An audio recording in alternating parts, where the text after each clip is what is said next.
I'm Rosemary, and I'll be your service leader this morning, and we're happy to welcome Kathie to our pulpit as our speaker today. If you are a visitor, either in person or online, we are so glad you chose to be with us this morning.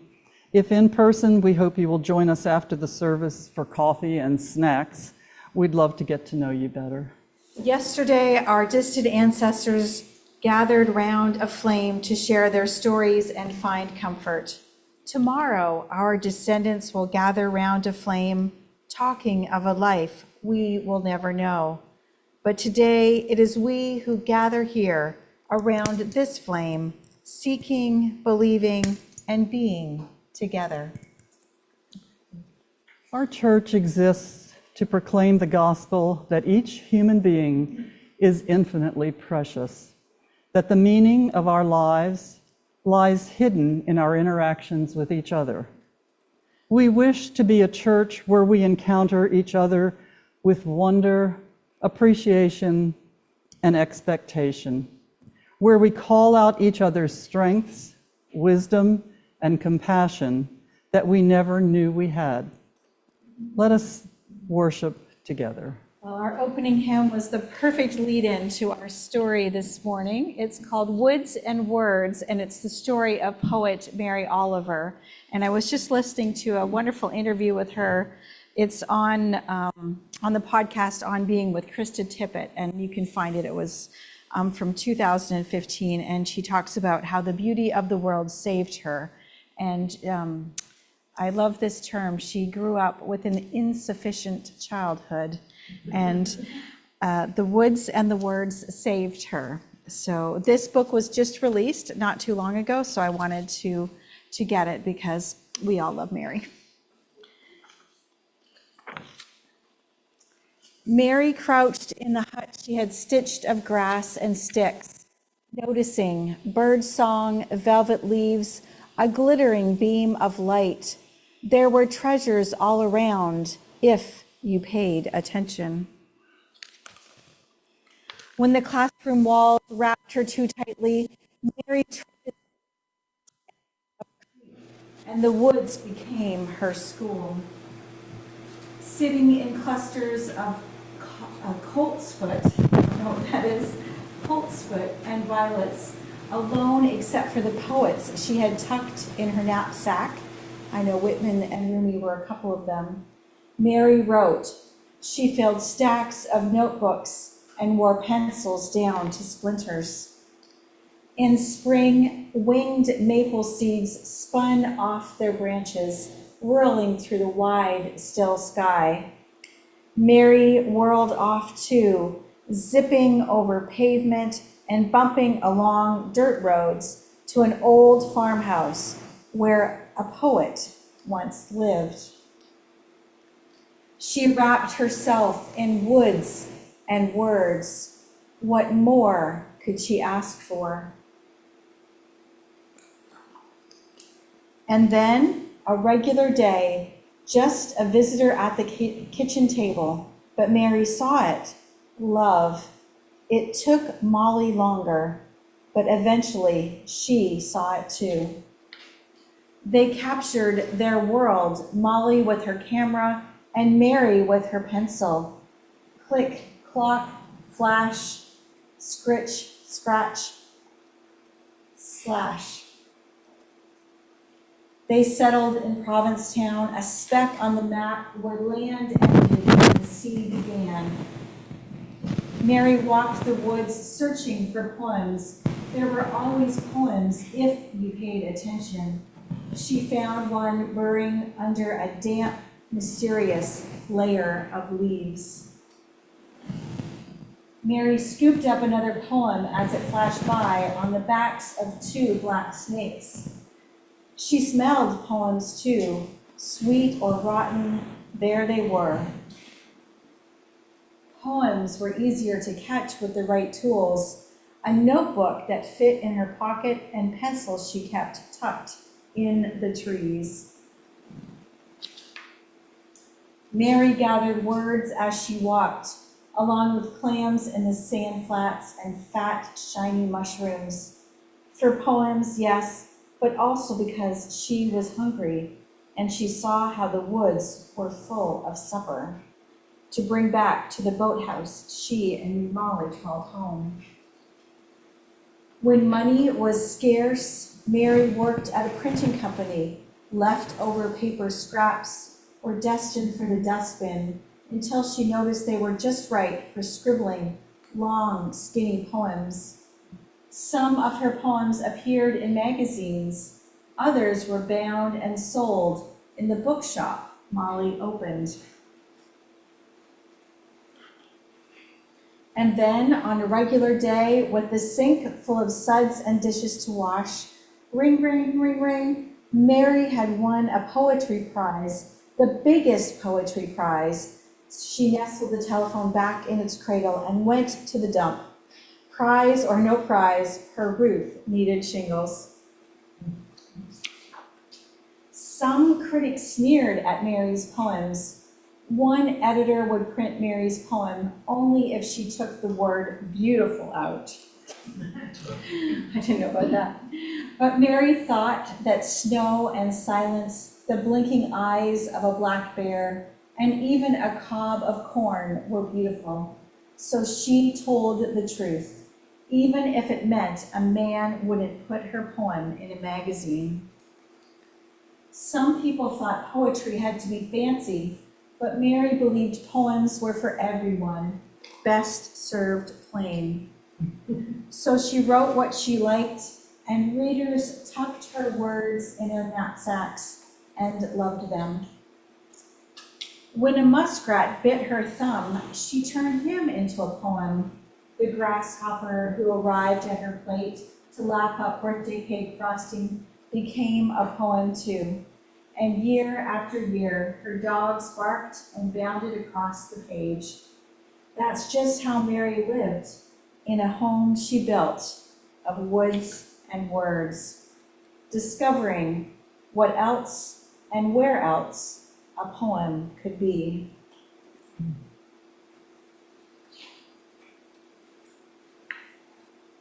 And we're going to hear the poem with the grasshopper. And as I mentioned, Mary Oliver would take books of poetry out into the woods with her. So I wanted to share a couple of poems, one by Rumi and one by Mary Oliver herself. So these are probably poems you've heard many, many times, but I ask you just to let them wash over you and let whatever comes, comes, and use them as a meditation.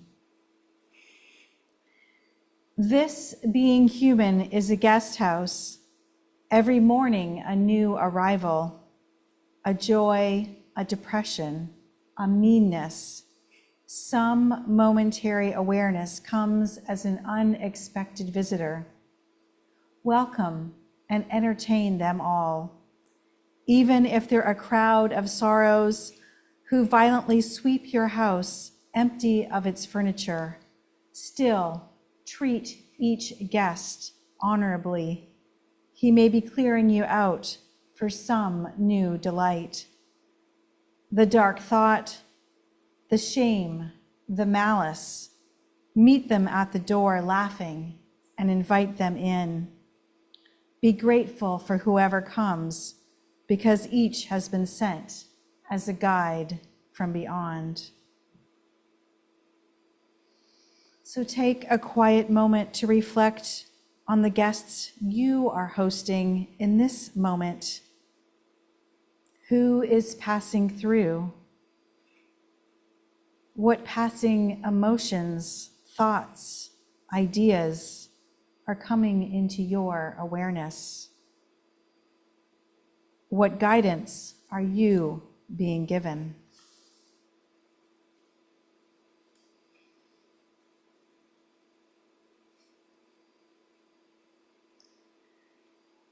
Who made the world? Who made the swan and the black bear? Who made the grasshopper? The grasshopper, I mean the one who has flung herself out of the grass, the one who is eating sugar out of my hand, who is moving her jaws back and forth instead of up and down. who is gazing around with her enormous and complicated eyes. Now she lifts her pale forearms and thoroughly washes her face. Now she snaps her wings open and floats away. I don't know exactly what a prayer is. I do know how to pay attention, how to fall down into the grass, how to kneel down in the grass, how to be idle and blessed, how to stroll through the fields, which is what I have been doing all day. Tell me, what else should I have done? Doesn't everything die at last and too soon? Tell me, what is it you plan to do with your one wild and precious life?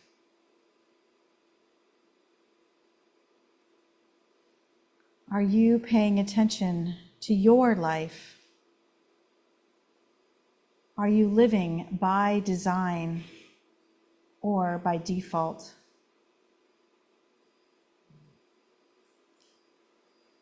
Let us settle into a silence.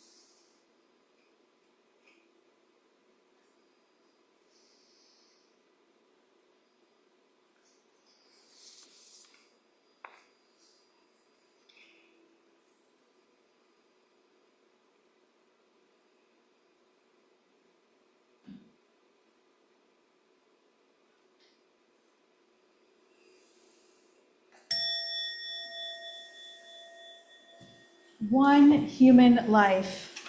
This is the gift we have been given, and it is ours to do with what we will, given our unique desires within the parameters of our circumstances, abilities. I simply want to focus on our shared experience of living a human life and appreciate all of the complexity, beauty, mystery, and messiness of being human, just as we are. We are all unique expressions of life itself in all of our identities. We are really living, breathing miracles if you stop to think about it. All 8.2 billion of us on planet Earth, all 117 billion of us who have ever lived. Why is it that the preciousness, fragility, and finiteness of life sometimes only comes into sharp, acute focus when there is a catastrophe, when life is threatened, or when death comes? Why are celebration of life services only held when someone dies, and we have the opportunity to deeply reflect on the gift and meaning of life in such a poignant way? To discern what a person meant to us, how their life was a gift, a treasure to all who knew and loved them, and what they taught us in their living with their particular circumstances. Why are we sometimes so changed, so affected, so called back into gratitude for life at certain times, on certain occasions or events, or when we hear certain poems or pieces of music, or when we are asked very specific questions like, what do you plan to do with your one wild and precious life? Or the popular interview question, where do you see yourself in 5 years, 10 years, 20 years? Or what do you want to be when you grow up? How much of our lives do we spend unconscious, maybe numb or apathetic, asleep to life itself, without passion, drive, and urgency, just trying to get through the tasks of our days, the matters that need attending to, maybe putting fires out and attending to crisis? Are we really reflecting on what life is asking of us, requiring of us, as deeply as we should? So let us put aside our petty concerns this morning and settle into a deeper appreciation and gratitude for this human experience we share and this human life we are living. We may all hold different beliefs about the before life, the afterlife, and life beyond this realm of existence, or whether each soul that incarnates has a particular mission to fulfill in a lifetime, or if life is just random, lucky or unlucky, without meaningful pattern and purpose. As you use, we are so very grounded and invested in this life, in believing that our focus should be on making life better and whole, at a minimum, humane for as many people as possible. Other faith traditions place their hope and focus on achieving everlasting life and have faith that this life is not all that there is. Spiritual solace is found in believing there is a better place with no suffering, no pain, that eternal life is possible if only we believe or act a certain way, or that we'll be incarnated into another life. That a higher power or being is in charge of everything, kind of a top-down authority or hierarchy model. We don't know for sure what comes next after we die, and we can't know for sure, so we value this life above all else. We value all forms of life and every human being's inherent worth and dignity, and want to make this life's experience the best it can be for everyone, with freedom and justice held as our highest values. As people of faith, intention, and consciousness, we are called to wake up again and again to the gift of life itself, to the gifts we receive and give in our living. Here we struggle side by side in community to make sense of this life, the human condition, and the certainty of loss and death. Here we struggle to make sense of our strengths, weaknesses, successes, and failures as humans, and to try to understand the other humans we live with, our intimates and the strangers that affect our lives. And we try not to lose faith in humanity sometimes. We exist in joy and grief simultaneously, always exploring and wrestling with the deepest depths of what it means to be human for an undetermined, unpredictable length of time. We wrestle with what it means to have a physical body with ability and disability, ease and disease, a mind that can think, remember, reason, and problem solve, but is also subject to mental illness and decline. To have an emotional heart that feels all manner of positive and negative emotions in varying degrees of intensity, a heart that can shatter and mend itself over and over again throughout the course of a lifetime. What it means to have a soul, a core, a center of being, a higher self that makes us who we are and guides our way. To be human is to have a spirit that connects us to greater life, to the divine of our own understanding and with all that is. To have a soul and spirit that needs tending and continual care. To be human is to be aware of the past, what has shaped us, where we have come from, while also living in the present, in the here and now, and working towards an unknown future. We all have expectations, hopes, dreams, and visions for our lives and the lives of everyone we love that may or may not be realized. A human life is full of not just questions, but answers, of mystery and revelation, of stages, phases, thresholds, and hopefully continual evolution and spiritual maturity that helps us hold all of life's complexity, its light and shadow. In the course of our lives, we will all be presented with possibilities and opportunities and have to face adversities and obstacles, hopefully with faith and resolve.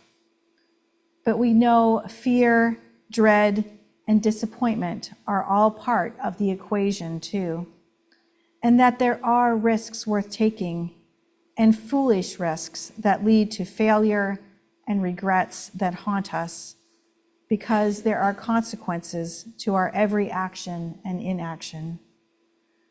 We are all subject to the passage of time and only so many hours left in a day. Time that passes too slowly when we are young and too fast when we are old. And because life is short, let's not forget to have some fun and laughter along the way. I know I can be so intense. So let's lighten it up.